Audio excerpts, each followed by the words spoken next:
where I just Wrong make button. the constants within the database Okay, file. Like I have happy data, Now but I it can imports constants because I have a bunch of constants listed there. Yeah. So you're saying just to remove those all together Yeah. and just recreate them?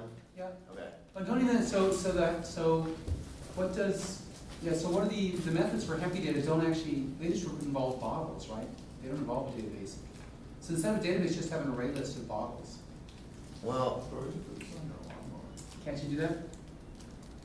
yeah, it's a bunch of bottles. Except for the syncing stuff, there's a bunch of syncing stuff in here too. Yeah, so, but the syncing is not visible from the outside, is it? So you're doing behavioral testing of the class. Not of the. I don't like this.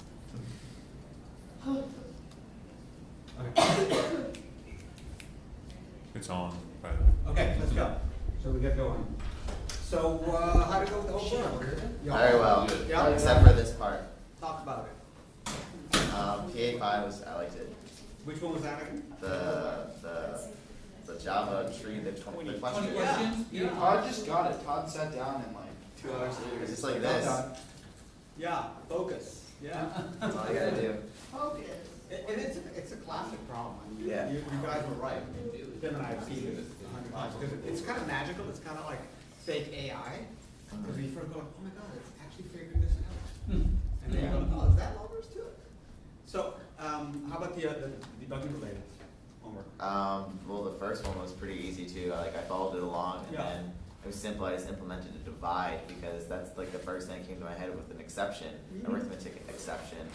Yeah. And then the extra credit wasn't too bad either. I just followed along, went through the. Cool. I would have preferred going through embrace unit testing before reading about JUnit. Pardon? What's that again? I would prefer looking at the mock stuff before looking at the JUnit stuff. Well, I think that the idea with the JUnit was that it would give you a sort of instructions to get it installed and working. You know, it's really Fair. elementary stuff. Sometimes it gets stuck. Who else? How did it go with the homework thus far? It was pretty much fun. Yeah. Wait, hang on. What did you say? It was fun. Okay. Yeah, the Was it first very one different? pretty easy. Yeah. Oh. And then I was trying to, I compared it to, there was some assignment we did in the other class too. Yeah. They made us implement test stuff using JBS. Was this the scientific programming class? No, it was the intro to computer systems. But I did like get what was going on.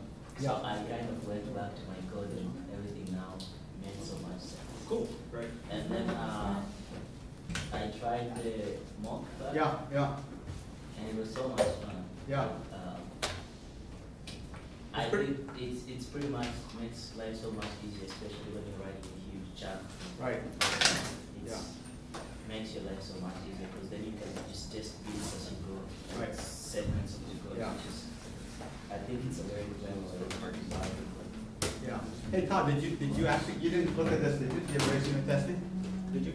I mean, I read through it. Because the mock is the very thing you would want to use or try to use to pretend that you had whatever it is you were looking for as a parameter to that method. You could mock it. This is so much more complicated. Okay, it may not. It would be a technique that would be a candidate for it. Yeah. How about you? How did it go with the stuff? The homework, the PA? Oh, the Yeah. PA was awful.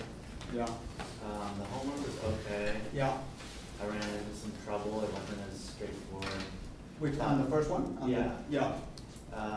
Yeah, it was just a little bit. I thought there was a lack of clarification on some parts. Yeah. I had some trouble, but it wasn't that bad. And I thought it was kind of a useful technique to learn. Yeah. Had you seen anything like that before? Yeah. So, Yeah, I mean, we're going to go over, the lecture's going to be basically covering that and going deeper. So to sort of reinforce it, I mean, testing is perennially the thing that all programmers don't like doing and don't like writing because it's kind of considered to be lower class and less fun. But really, once you sort of get the religion and become very clear in your mind about the value of your time, you'll discover that testing can save so much time. Not only that, it also saves you as a programmer from getting QA people breathing down your neck saying stuff doesn't work. Right. And they can't explain why, because they're not looking at the code, they're looking at the functionality and trying to break what you just did. Yeah. There's a lot of, that's another benefit, it helps you clarify your design a lot. That's where the test-driven development stuff really becomes powerful. So it's pretty amazing. Any other thoughts about the homework or the programming time? Yeah? I understand the first one really well. Yeah. The second one I got a little frustrated with. Number 2 there, apply this to your product? Or? I couldn't find a good class to really apply it to. Yeah. So I ended up rewriting a class Uh-huh. and then applying a similar thing like number 1. Mm-hmm. So Yeah, that was kind of the implication of the way I wrote it, but just rattle off some of the classes in your product and by name. from what I uploaded, Whatever, no, Just- from the application itself. more, happy data. Yeah. There's one called share, prompts, dashboard. Yeah. Do you want more? No, I mean, none of them jumped at me by name, but what you want to look for, I mean, and I'll talk about this in a minute, but unit testing is much easier on the model or the parts of the app that are the most isolated, the lowest level bits. Right. And so maybe Happy Bottle or maybe one of the classes that it uses would have fewer dependencies. The more interdependencies there are, the more tricky it is to test. That was my problem. So I was going through, I was just like, But you know what? Happy Bottle's the perfect one. Yeah, I'll say this, Has that interdependencies. one of the ways that testing influences design is a sign that the fact that everything is intertwined like that is a sign that the design can be improved. And you can disintertwine things, and sometimes your desire to do testing is what actually pushes you to fix the design. And that's when it said testing can help you design, that's kind of what I was getting at. Yeah.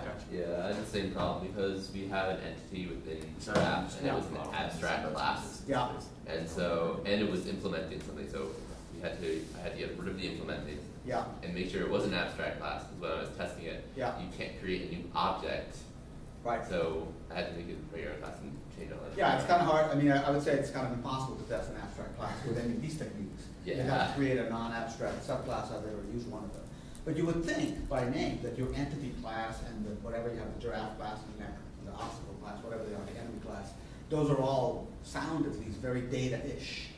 And if they're hard to test because they're full of Android drawing, I would call foul. That is probably a sign of bad design and kind of a smelly area. But I don't know, I haven't looked at the code, so I'm just saying sort of in general. How about you, how'd it go with the homework? Get to any of it? Yeah, I thought it was, I didn't actually think the tutorial was that straightforward. I ended up having to like Google more stuff, but I thought it was cool. Yeah. I guess. Well, that's, yeah, because I forget who was saying, oh, it was so straightforward. I think sometimes the tutorial was mostly about getting stuff installed and Yeah. getting it to work. And sometimes for mysterious reasons, it goes really easily for one person and really hard for somebody else. And it's, you know. And then for the second part, I first couldn't get it to work because I had my class on an Android project, and you apparently can't do that. Right, that's true. It's not that you can't do it, but what happens is that there's a strange interdependence between the way JUnit libraries get loaded as part of an Android app versus not. And there's also, you might have noticed when you say, I don't know if you did, in Eclipse when you say run as JUnit test or something, it asks you, do you want to use the Eclipse or the whatever? Yeah. You have to use the Eclipse one if you're doing, if you want to test a non-Android piece of code like what you were doing. But that, anyway, I stumbled on that too. That's a weird thing that took me a while to sort that out. Okay, so let's get into this.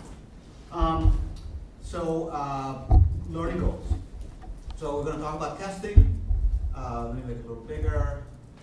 What it is, why it's important, try to convince you that it's worth doing. There's different kinds of testing that people talk about, and again, some of these buzzwords are not strictly defined. I mean, people sometimes use them fast and loose, but I'll give you an idea what it means. And then we'll talk about the different tools for automated testing. Actually, what is automated testing to begin with, and why is it important? The different XUnit tools. The notion of the red-green refactor cycle, which is an agile concept. Then we'll talk a little about Eclipse features and support testing. I'll get into some of the refactoring commands, which I haven't shown you before. I actually hardly ever use them except for one, which is the rename. I'll show you that. And then we'll talk about test-driven development. And I'll sprinkle through a bunch of code examples as we go through. All the code is in Git, so if you want to play with it yourself, you can take a look at it there, but I'll have it up on the screen. Okay? So, okay, here's a question. What is a bug? Anybody? What is a bug? Yes. It's a problem with the code, so it's not, when you run the code, there's an error somewhere. Mhm. And it's not a syntax error, it's like something that's not printing out correctly or something that's not Anybody have working a the way more it's precise supposed to. definition than that, or specific? Yeah, that's fine. Can it just be a logical problem in the how the code is? Yeah, I mean, those two are definitely true, but there's an important part. Yes? Or like a place where the code doesn't behave how you expect it to. Yes, exactly. The bit I'm looking for is a place where the code does something other than what the specification is, other than what it is intended to do, which is kind of what you said. You can't really test something until you decide, what is the correct behavior. You know the old joke of it's not a bug, it's a feature, right?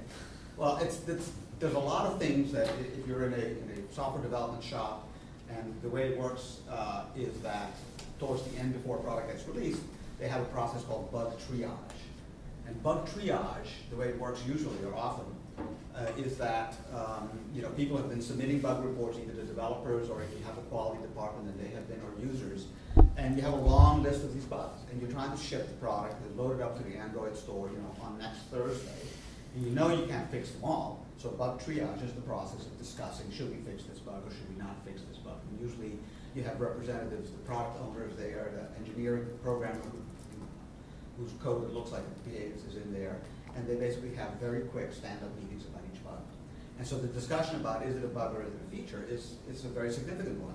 I'll cite Tim's famous sticky ball that everybody saw, the game and it stick up here. Well, it was a bug in the sense that it didn't do what Tim intended, but he could easily have defined it into a feature by saying, actually, that makes the game more interesting. So, and in fact, there'll be more on that particular problem later on as I talk about this. Just one of the most common bugs is accidental feature, that the code is doing something it wasn't designed to do, but there's a restriction to it. Right. Who's played, for example, Diablo 1? Yeah. You remember the duplication bug where you drop an item, but you catch it right before it hits the ground? And in that case, you hold it, and it is also created on the ground. There's obviously a code there that creates the item on the ground, but it still exists in another thread or something like that, where you can still catch it and have it in your hand. So you end up with 2? Yes, so we end up with 2. That's very old, though. It's probably been fixed by now. But that's accidental, feature that got past the tests, basically. And that brings up another interesting point, which is when I think it was Ed McNerney was here, and he was talking about his experience working on 123, or whoever it was, which is an old spreadsheet. The idea that when it's true, I'm sure for Excel and for Microsoft's products, when a product has a bug, a serious bug, like if you multiply a number a certain way and if it does the wrong thing, and a product has been out in the world for a long time, and users have now started working around it because they discovered it. Then, if the install base is huge, like it is for something like Excel, it is a legitimate concern of the triage team and of the product team whether or not, by fixing this bug and legitimately making it do the right thing, I will actually fail certain other applications or users who have been relying on it. And so this concept, which is used only half humorously, of bug for bug compatibility, is a real concept. Sometimes when you do the next release, you can't fix a bug because users have learned that it's there and have learned to deal with it. And so the process of triage and deciding what is a bug and what is a feature is actually a very serious process because, of course, the other side of the coin is if you ship a product, Google just shipped their Plus product, and people will start using it, and they will immediately, as they have, start commenting on whether it's good or bad. And so they have a huge, and not even to mention all their privacy and security missteps in the past, they have a huge stake in deciding which bugs get fixed and which ones don't get fixed. which is why they always call their products in beta, because it gives them a little bit of cover if there's a problem. In fact, they went further with Plus. They don't even call it a product, they call it a project. So they're really trying politically to sort of offset, that issue. So someone immediately tries a SQL injection or something. Exactly. It's always like that. Oh, interesting about SQL injection, just recently I read a list, let's call it the Homeland Security, but one of these guys published a list of the top 10 most common web app vulnerabilities to hacking, and including tools to help developers make sure they don't have those problems, right? Because even though it's very well known how to write your app, by the way, I'm wondering whether everybody's paying attention with all the computers open, so I'm asking people to shut them. People have this long list, this list of these 10 apps, and it turns out that SQL injection, which is when you can fool an app, like you can't do this on Amazon, but you might have a badly designed Amazon. Instead of typing what product you're looking for, you type, with a lot of quoting and so on, trickery as a SQL command, and because their website is badly designed, somehow the SQL command finds its way to the database and they can actually delete the records. That's a SQL injection problem. Even though it's well known how to avoid a SQL injection problem, many sites still have that problem. And so it actually was on the top of the bugs of e-commerce vulnerabilities. Yeah.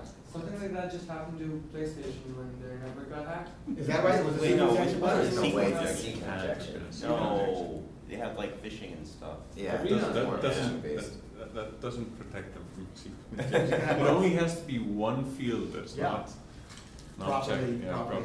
Yeah. It's very, very tricky. And systems go through a lot of trouble to, like a system like Rails. All their standard approaches to doing forms and doing just the web UI in general are designed to steer you away from any chance of exposing your app to SQL injection. Yeah, so something like secret, like a hidden field in a form. You can just create the header and just send it without having to type anything or whatever. Yeah. Mm-hmm. You can just So testing also applies to web apps in a big way. Okay. So, we all know, I mean, my old joke is when I talk to a programmer who said, I finally fixed the last bug. I shake my head in sadness and go like, a real programmer knows that you've never ever, it's like, it's almost metaphysical. You can't fix the last bug because there's always one more. So once you accept that and take it in, then you can deal. And so you know that the best you can do is find as many as you can and fix the worst ones. When you write apps, you guys are writing apps of 50, 100, 200 lines. Apps can have tens of thousands, hundreds of thousands of lines. They can be built by one person, two persons, three persons, 10 people, whatever. And it becomes absolutely impossible to ship a product without testing as part of your release procedure. It's impossible. So, we look at a game like Angry Birds, which is so simple, right? How simple is it? As a player, you go, oh yeah, it's a bird, what's the big deal? Now you guys are doing Giraffe, and you see how unsimple it is to make a simple program. The simpler it looks often, the more difficult it was to build. Because it's got to work absolutely reliably, predictably, no matter what crazy thing people do with it. And so again, you can be sure that a product like Angry Birds has plenty of attention to testing. How they do it could be any number of techniques, but they do it for sure. And so as your apps become more complicated, maybe when you start your next app, because you're deep enough now into your 3 apps to sort of, maybe it's more difficult to think about it, but maybe as you design a new class, think about putting testing in. And I'll show you some cases that are so simple. You go like, what's the point of testing? And we found actually a point of testing. So you're testing some really obvious refresh the page. I'm sorry? Refresh the page. Refresh it? Yeah. Something magical is going to happen? Yes. What is a bug? Oh! Link. Boom! Oh, well, let me look. Can do it.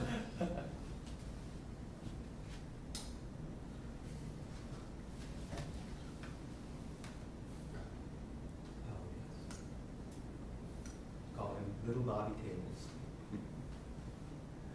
Yeah. So obviously what happened was that this is SQL injection right here. Did you actually name your son Robert, quote, close paren, which ends the SQL statement that they were just sending to their database. And then they put a semicolon after it, and because the SQL the name was being sent directly to SQL, semicolon was the end of the command, And then there's the drop. And so SQL injection is exactly this.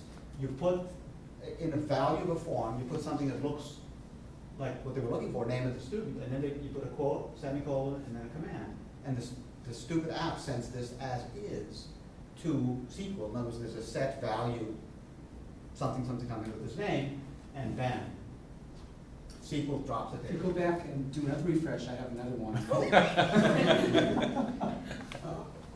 Not a real, kind of real life one.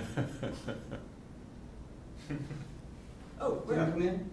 Did not come in. Oh, I'm sorry. Here, one more time. That's good. So I'm gonna go through this lecture. Oh, now it should be there. Things I don't even know about. Should be there. Finishes Show up. like 4 years later. There we go. See it? Thank you. Say what? Oh, yeah. That's a good one. So it's the car with the license plate and then a SQL injection to drop the database Yeah. table. And the interesting thing is that to do it often, I mean, people do this by trial and error, but if you, this is one of the dangers of having code in the public, in GitHub. Because if you have a SQL injection Wait, is that work? defect in your design, then they can look at your code and find where it is that this command will work and what it should look like exactly for it to fail. Now, that doesn't mean that it's a bad thing for security to have open source software, which some people conclude from that. Because if you're relying on people not discovering your dumb mistakes as a way to get security or reliability on your site, you know, you're going to have a lot of other surprises as well. So that's never an excuse for not putting it out as an open source project. You know, if people started using your app, somebody else will help you discover that. Now, you do expose yourself to this, but and of course, even if people don't have access to your apps, to the source code of your web application, the patterns of vulnerabilities that use SQL injection are so well known that people can find something just by trial and error as well. So you have to be very, very careful in how you design your apps. And there's, you know, it's well documented the techniques to keep you out of trouble. Okay. So, so you'll have bugs. The other thing that happens is bugs come back, which we call regressions. Okay, so in other words, I fixed a bug today, and a month later it's back. And they come back because your fix wasn't complete enough, or because you thought you fixed it, but you were fixing an effect of the bug rather than the bug itself, so the bug revealed itself in another way. So bugs come back, and you probably, has anybody had that experience when you fixed the bug and it was back a week later? Yes? Yes. Yeah. If you've written enough code, you will have hit it for sure. Happens to everybody. So that's another reason. You know, if the bug comes back, it'd be good to find out. Your customer certainly has to be very annoyed if the bug comes back. Another thing you can do, or another thing that happens, is that fixing one bug breaks another, right? You fix this bug over here, something else breaks, which is a sign, again, of your design not being perfect, which it never is. But that's another reason to have testing, because you fix the bug in one place, break something else, and discover it. Okay. By the way, it's not all about testing, right? Using the debugger is your friend. It's amazing how many people program in all walks of life without using the debugger. That they insist that all they're doing is, you know, their testing is so good they don't need to debug, or they just put a bunch of prints in the code and that'll be enough. Some people get away with it. I recommend you become, you know, get over the learning curve with your debugger, because it's a huge time saver once you get the hang of it. That's, not all bugs are addressed with the debugger, but it's a very, very important tool in your toolkit. And then finally, logging, another very standard tool, extremely effective. And I'm very guilty about not doing proper logging, but I know the technique is there. You know, in Android, there's that the log, command log, dot, I, paren, the keyword for the type of log entry you want, and message.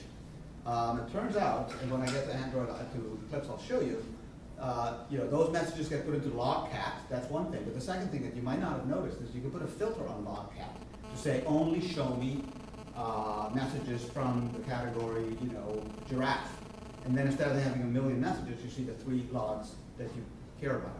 It's a big time saver. Sometimes with logging, the reason you have different levels of logging is because there may be log messages that you care about just to help you debug your code. There may be other log messages to record something that you never expect to have happen. So it's not so much an error, but it's a hint of something is fishy. So a piece of code that you don't expect to execute and it executes anyway, you may want to put a log message in for that, but you wouldn't call it a .i. You might call it whatever one of the higher levels, because as you run your application, and we haven't really seen this yet, you can tell it what log level to run at. So if you want to run it at the log level where i's and w's don't get displayed, but e's, errors, and fatals do get displayed, well then suddenly the log becomes a way to discover only when things are going wrong, but it doesn't get filled with nonsense when things are going right. Very commonly, if your product crashes, if you have logging in your software, you can refer back to the log and sort of see a trace of what happened. This is really important when you have customers, okay? Because when you have customers and they call you up and say, the thing crashed, beta customers, hopefully it doesn't happen to paying customers, the thing crashed. If you've set up your software the right way, you can ask them, please send me the log and I can look at it. And at least you have a prayer, because obviously you can't ask your customer to go to the log. So that's another reason why logging is really good. The reason it's important to be able to turn on and off logging at different levels, obviously, is what? Any idea? Why would it be necessary to be able to turn logging on and off at different levels? Did you have your hand up? Arkan, did you have your hand up? What's your answer to my question? Cool. Sorry? What was the question? Why do people have? Why is it useful to have different levels of logging? Why is it important to be able to turn a logging level on or off?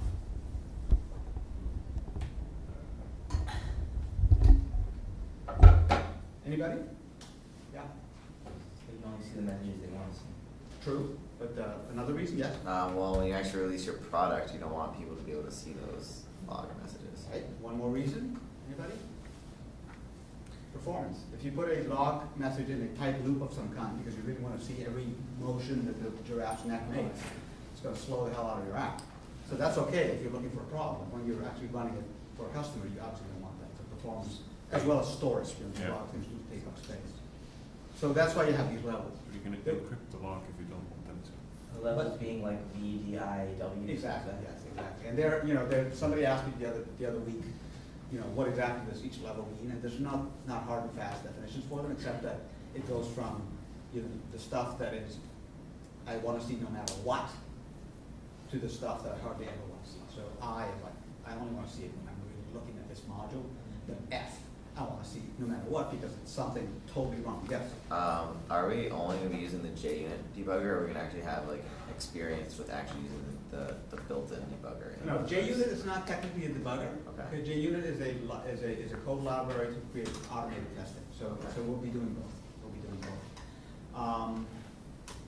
What's the other thought I had? Oh yeah, another thing that logging is good for is to record.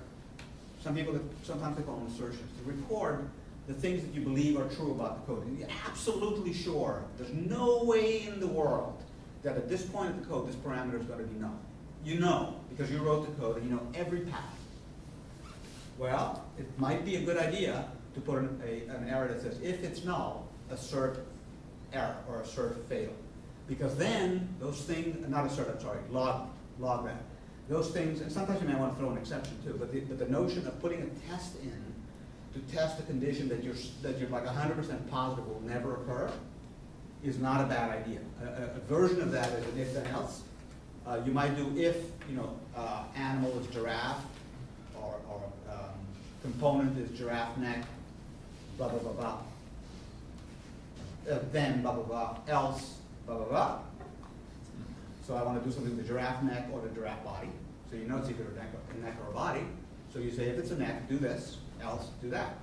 Well, a better way to code that, a more safe way to code that is, if it's a neck, do this. If it's a body, do this. Else, throw an error. And that's another way to test an assertion. To say, I know for sure this can never happen, but I'm not smart enough. So I'm going to put an else that catches the case that will never happen, and then I'll throw an exception. That's another very common technique. Whenever I see an if, whenever I'm tempted to write an if then else, I question myself. I go, well, how sure am I? Let me do an if, then, else, if, this, and then else exception. Yeah. What's a then? The brackets after the if. That's all it means. Yeah, that's Oh. all. It's not I actually. mixed it I thought it was like a different expression. No, no, no, Never no, mind. sorry. I'll tell you, you know what, and going back to Ruby after doing all this Java, also way confusing. So anyway, so logging. Now finally, to contradict all this stuff, and this is something we've all been doing, it's something I call, I've heard called a spike. A spike is when you just want to experiment a little bit and just see how this might work, and you just really hack something together that's really awful and breaks all the rules, knowing that you're not going to use it other than to experiment, like the Amazon Invocable thing. That's a classic spike, and the code is horrendous because it's like 100 lines of trial and error to sort of test assumptions. Well, I think this will work. No, it doesn't work. Try this, try that. So obviously, you know, if you sort of mentally distinguish between when you're doing a spike and when you're actually writing real code, that's a helpful exercise too, because it will help you think about, it's kind of like how rigorous or not you want to be. Okay.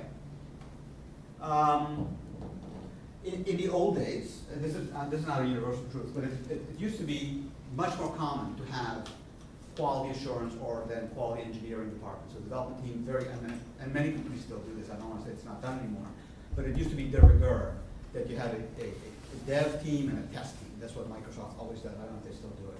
You know, the programmers and the testers. And there was two reasons for that. One of them was that it was claimed that the skills were different. You know, testers were more methodical and careful. Programmers were more creative and crazy. There was also a social pecking order. Programmers were paid more, testers were paid less. And it was tradition. But nowadays, it's much more common to make it part of the job of the programmer to test their own code. Okay? So that you are responsible when there's a bug. It's not somebody else that comes and tells you. And so the notion of automated testing has become much more important. Test automation, what is that? It's not a deep question. What do you think test automation is? Yes? Is that like what the actual agile programming is when you actually commit and push your code, it goes through this automated testing? Right, that's yes, but that's more, the automated testing is the part of that. So anyway, so automated testing basically is the ability of a program to run and produce a result that says bug or no bug, bugs or no bugs, okay? And the idea is that as you write these JUnit tests, I mean, they are an element or a key element of automated testing. There's other ways of doing it, but the sort of higher level, the more general definition is if a computer can test software and identify bugs, not fix them, but say there's a bug here, that's a form of automated testing. And your ideal is that every time a programmer checks in a new module or a new change into their source control system, that you know, hundreds and thousands of tests are run automatically on a server off in a closet somewhere, and the programmer gets an email like 5 minutes later saying that thing you just checked in broke bugs, you know, test 1, 2, 3, and 4.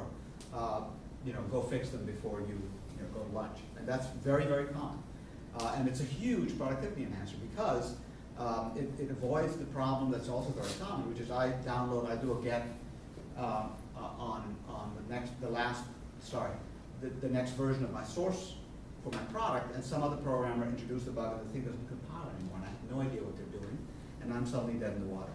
So that's the idea of automated testing. Now, automated testing goes a lot further, can go a lot further than unit testing like we talked about.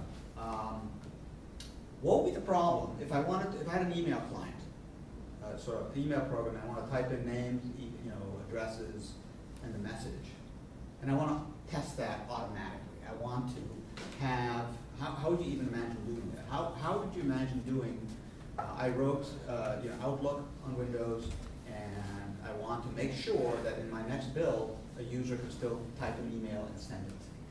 And I want to do that automatically. Can you just pre-associate how might that work? Any thought? Understand the question. Well, I'll just give the answer because that's probably easier than trying to be more precise. So what you have, the problem is that you have a web form or a form that is displayed, and the program expects a human to be there to type. And so you can't really automate that. I mean, how would you automate it? You can certainly automatically test the lower levels. You can test the models and the controllers. You can test the database. But if you really want to test that the form works, that when they hit tab, it goes to the next blank, you got a bit of a problem. Well, the way that's solved, believe it or not, is that there's whole systems designed around simulating keystrokes and mouse strokes. Literally, you have one computer acting the user and another computer acting the product. And it sits there and does, generates 100 emails, press sends mechanically, and that's how it works. So automated testing also goes into that world, into the world of actually driving the user interface automatically to allow you to test those parts that are not, not lower in the level of code. Okay, so different kinds of testing. So when people say unit testing, it generally means testing at one class at a time, a unit. Testing, and we found a situation, and I'm sure you all found a situation where that's hard to do because classes depend on other classes. And so the more interdependencies there are between your class and other classes, the more difficult it is to test. But that's what unit testing refers to. Then people talk about integration testing, which is when you're testing the, a bigger subsystem of your app. It could be the whole database module on the Android, storing data into the database on the Android, or maybe storing data into the database on the server. That's not the whole product. You could still isolate that. You don't need any user interface there. You can literally test this, store log record, get log record, and expect to verify that once you're done, the database actually has a record in it, or the server actually has a record in it. And that does not require user interface testing, but it's definitely an integration test because it's combining many different things. And then finally, the system testing, which is the whole thing, and that's where it becomes the most difficult. So as you go through these levels, it becomes more and more challenging to test. And so you'll find in practice that you'll be doing more testing at the unit level. And if there's definitely benefit to doing the others, but because it's so much more difficult, it's often done less intensively. Okay. Now obviously testing can be done without tools, and you've all been doing that. You've been doing it by putting log entries, you've maybe written some test cases and so on. But JUnit is a simple tool, and all it does is it gives you a way to express an assumption or an assertion, they call that as well, about what a certain method should do, and then report it if it doesn't. And then from there provide a number of nice user interface tools and process tools to help you deal with large numbers of tests, which they call a test suite. Okay. Okay. So let's just go look at a super simple test case. This is just very similar to what you guys did for the homework. I think I modified it a little bit, but basically, so I'm in Eclipse. Let me just record the screen now. Stop talking.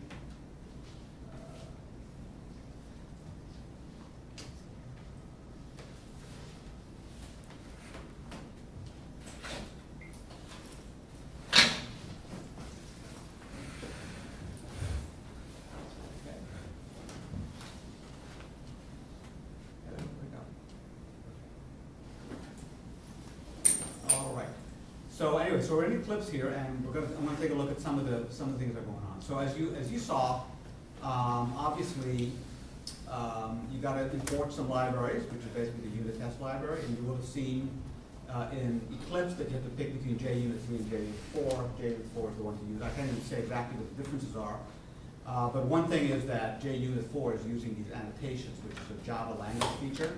These @test, these are not just comments; they actually do something. And in this case, they're telling the test runner that this particular method is a test. In JUnit 3, it went by the name of the method, so it literally would look for the class having the word test at the end, and then it would walk through and find all the methods within the class, and those that had the word test at the beginning or at the end, I forget which, were deemed to be tests.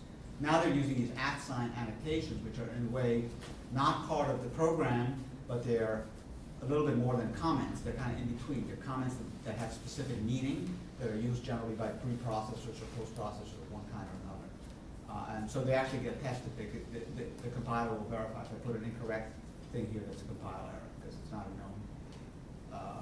a known annotation.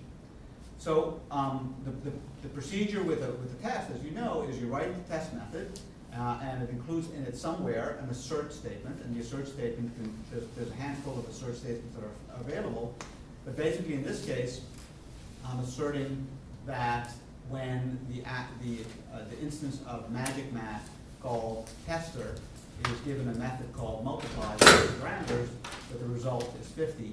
And in fact, if I make it incorrect, as you saw, and I save it, and now I go here and I say run it as JUnit test, and I get a pick that I'm using the Eclipse unit tester, then I will get a red over here. Now the red-green refactor process is basically shorthand for the idea that as you are doing test-driven development, the first thing that will happen is you'll write a test and it will fail.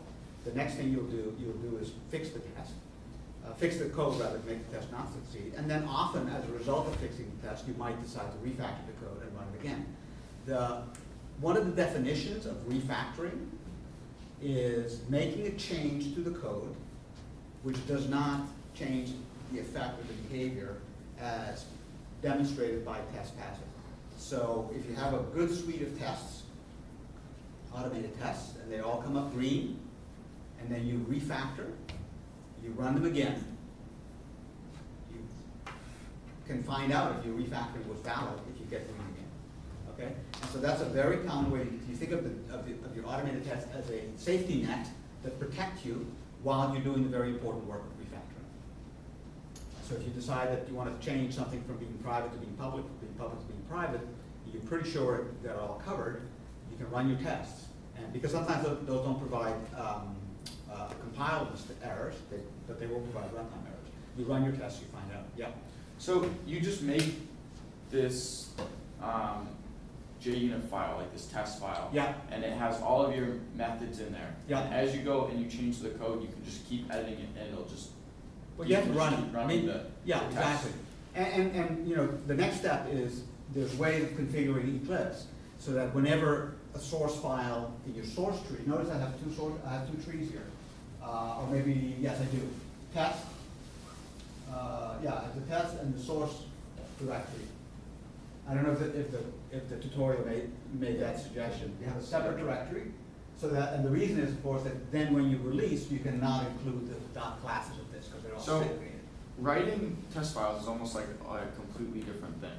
Well, it's just Java. It's Java, Yeah. but it's different. It's a new type of format. It's different and it is parallel, so it feels like double work. Because Right. first I write the code, then I write the test. Or first I write the test, then I write the code. It feels like double work, which is why people often avoid it, because they go like, what possible ways are there that a multiplication could go wrong? Right? And they say, I don't need a test for that. And probably that's true. I mean, there is a disease called, you know, over testing syndrome, where they test whether 1 + 1 = 2. And again, this is not, it's as much art as it is science. Sometimes 1 + 1 actually is not 2, and so it's good to put a test in. But you know, there's questions about what you should test and whether you get away with not testing one or the other thing. Okay. Let's see what else I can show you here. So if there's a mistake, we see here that it said, let me just make it bigger.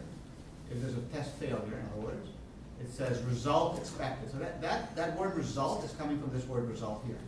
That's not very useful. So actually what I should say is multiply 10, 5 returns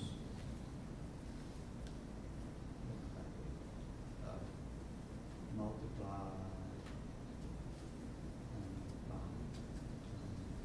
51.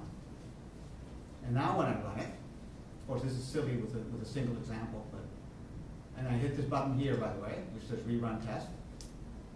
It's going to give a message that's a little bit more meaningful, and it takes me right to where the error is. The first string just is like the tag that shows up. Yeah, exactly. Actually, I was incorrect. The way I wrote it, see the message, actually I should have said, this is all I should say is this. Multiply 10 with 5. Because it's assembling that itself. And again, you know, it kind of silly when you're doing one case, but important when you have thousands of tests. Sorry, so the string is just what it prints out when it finds the Yeah, error. but actually, you see that it actually adds some, why is it not letting go? Come on. We can't see that. Oh, make it bigger? Yeah. Peter, Yes. did you just do something like leave a dollar sign and delete to it? I'm sorry? Did you just leave a dollar sign and delete back to it? No. Alright. Not on purpose anyway. Why is my make it bigger not working? Sometimes it doesn't work and it's very confusing to me. But it's not working. What can I do? Maybe reverse video will help? No. No? No? Oh, you do the What? control double finger thing? That's what I'm doing, yeah. It's mysterious because I have seen it not work and it's always been very annoying and puzzling to me why it would not work sometimes. Does this work? No. Oh, there you go. What did I do? I don't know, it got bigger. Okay. Well, you use magnify, you can always magnify any Okay. screen. But you So can't here it make is, the assert screen equals bigger. not, so basically what I'm expressing in words here is what this is saying. And then when it fails, An interesting test there is the time it takes to run, right, 0.03 seconds. Why is it? Well, sometimes you want to test the efficiency of a loop or something. and so now in the failure trace here it says multiply 10 to the power expected 51 plus 50. That's very useful. So I can go back here, that's obviously false. It should be, ouch. You broke I did yourself. not mean to break that. I thought it was just clipped. Oh, what's that, chair? Oh, Yeah, well, that was it. oh, it was the pen.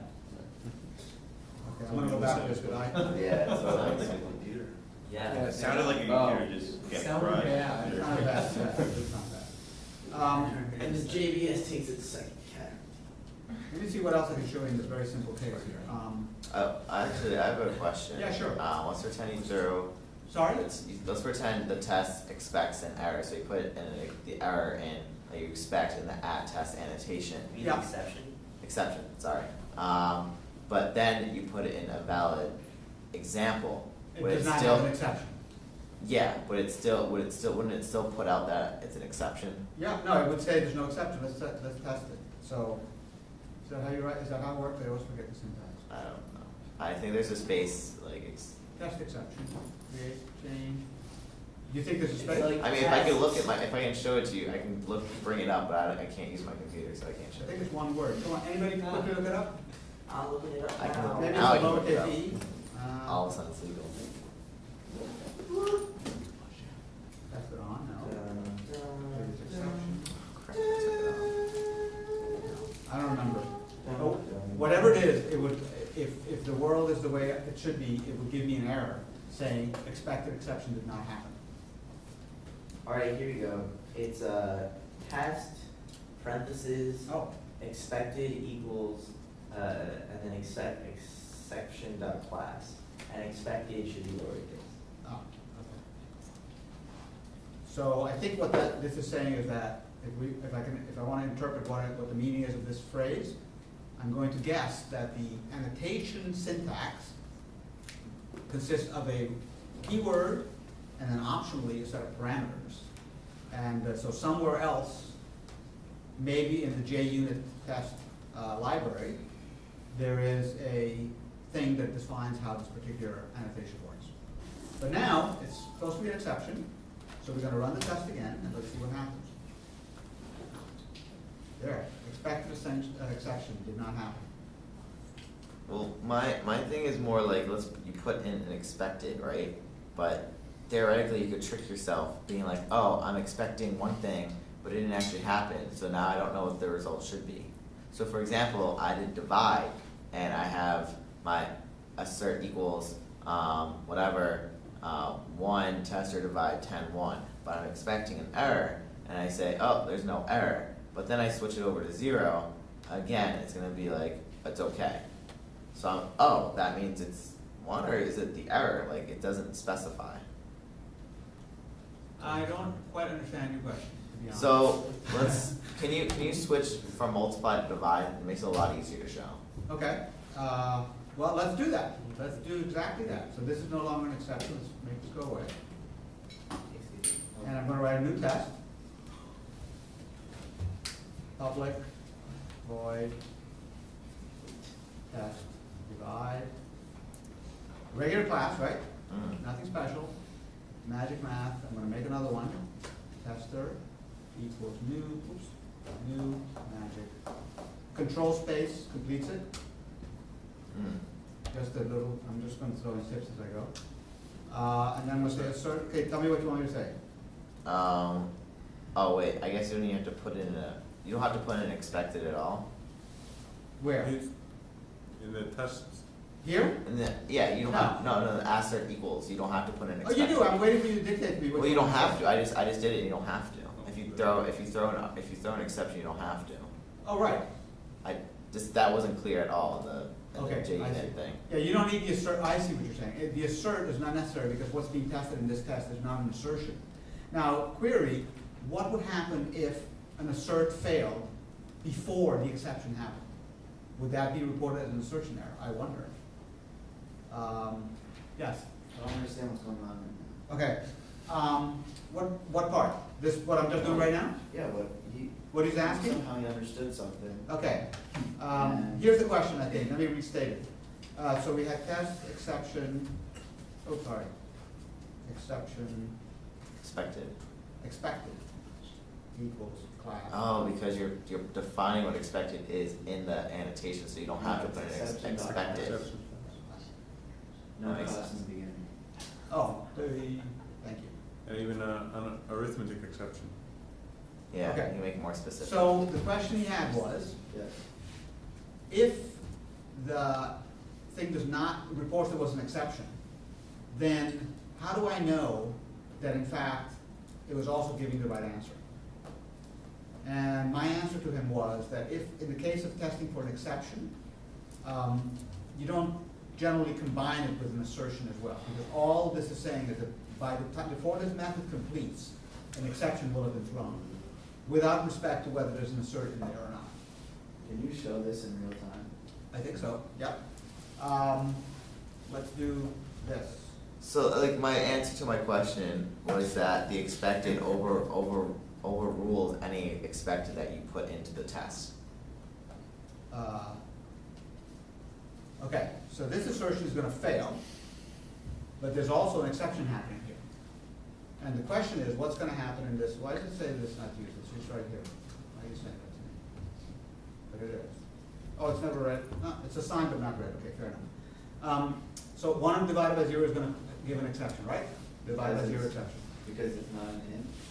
No, because dividing 1 by 0 always gives an exception. Oh, right, 0. Right. Always.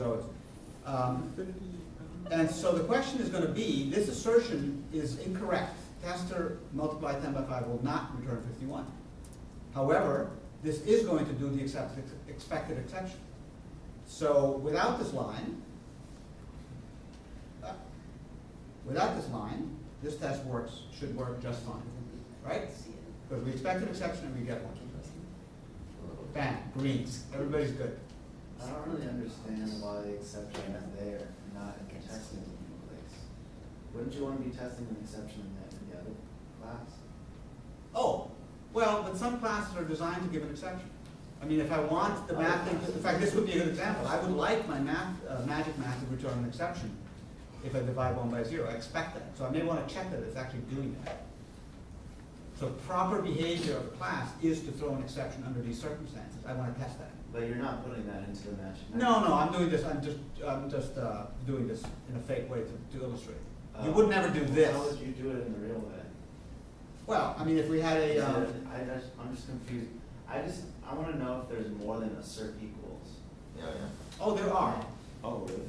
There are definitely. Is that how you check an exception? Use some other syntax? No, let's do this.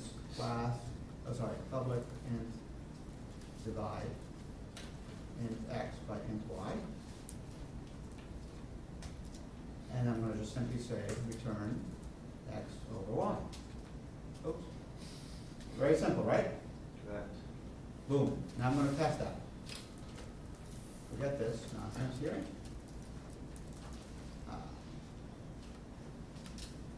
I just want, in this case, I want to test whether this property does 50 rather. This is no longer a test for expected exception. However, I'm going to do another test now. I'm going to test void test with 0 exception.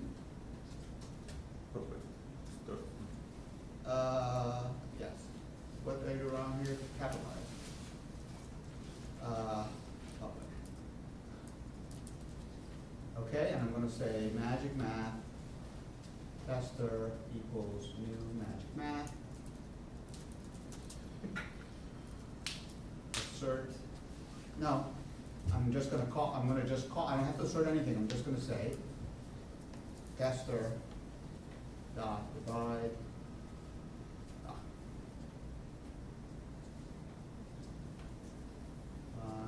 Yep, 100 by 0. All right? Okay, I would like to make sure that this magic mathing does the right thing under the circumstances. So why don't you need the parentheses and expected exception yada yada? I do need it. I just didn't get to it yet. Expected. Lowercase. What? Lowercase.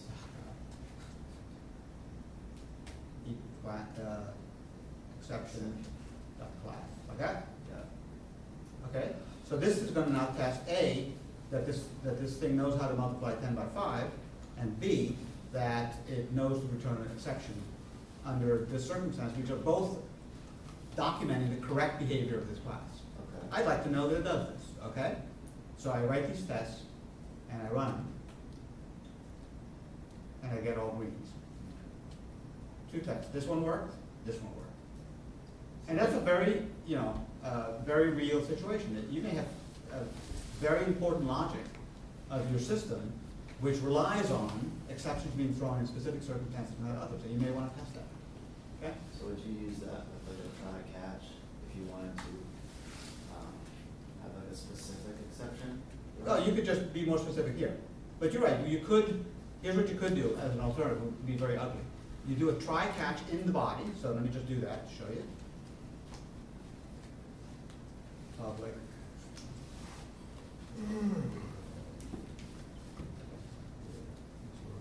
One.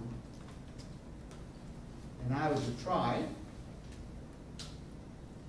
Oh, first I gotta do, well, not necessarily first, so I'll just do it here. Just copy this line. Is everybody else following along? Anybody lost? Tester dot divide. Can you make it a bigger? Yeah. It's just so small. It's good. Okay. Tester divide 100 by 0. Right? Then I can say catch. What do I put here? I forget. Exception. Like that? Yep, please. Yeah. And now here, guess what I would put here? Anybody guess? Hello. I expect, now remember, I expect to see this exception, right? Yeah, it's green. Pardon? Do you have to throw it? I could throw it, but then it would produce an error. What I want to do is, I guess I'm going to kludge it up a little bit. Boolean exception happen equals false. Over here, I'm going to say exe equals true. Boom. And now I say if not exe, then guess what I say. Assert false. Or assert, actually, there's an even better one. There's fail. Can I just say fail? Okay. Yes. Fail. Oh, no, maybe not.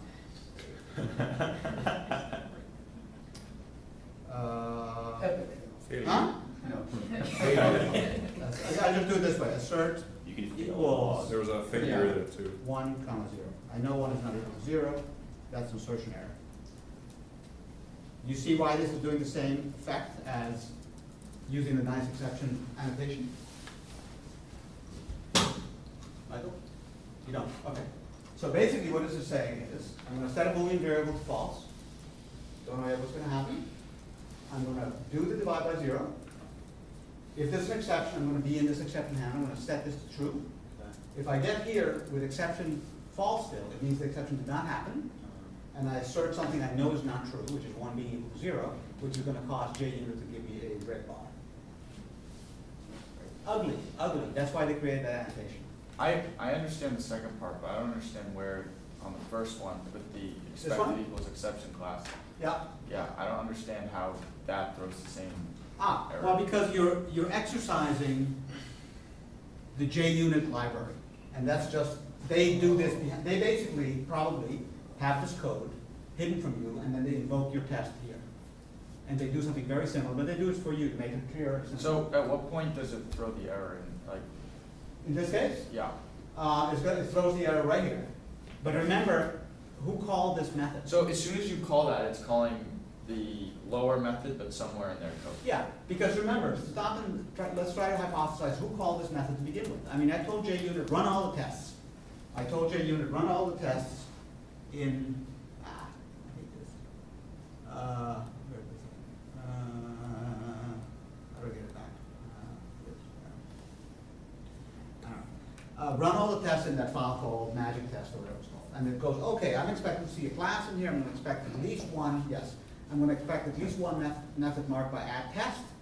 I'm going to surgically grab it. Right. I'm going to put it up on a test harness. I'm going to call it.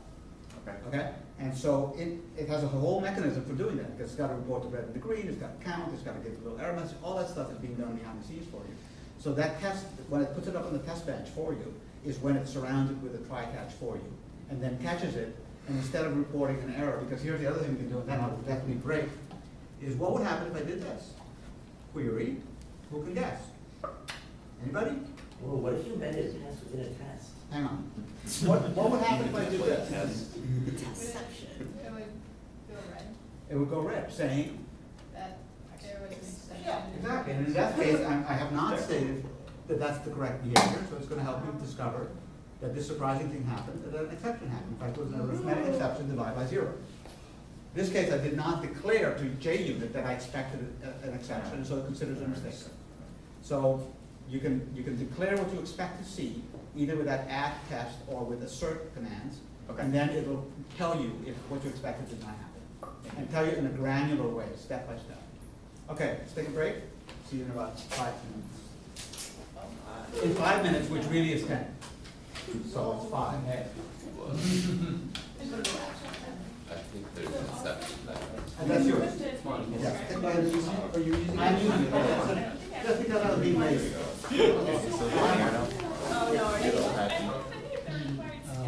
Are you happy? Alright. This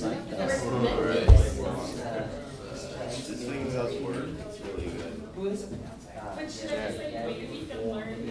Or like you no. Oh, yes. Just go. Correct code? Yeah, he's pretty good. Oh, yeah, I forgot. Real? Yeah, Oh, I I'm used sorry. the web view. So, yeah. It's good.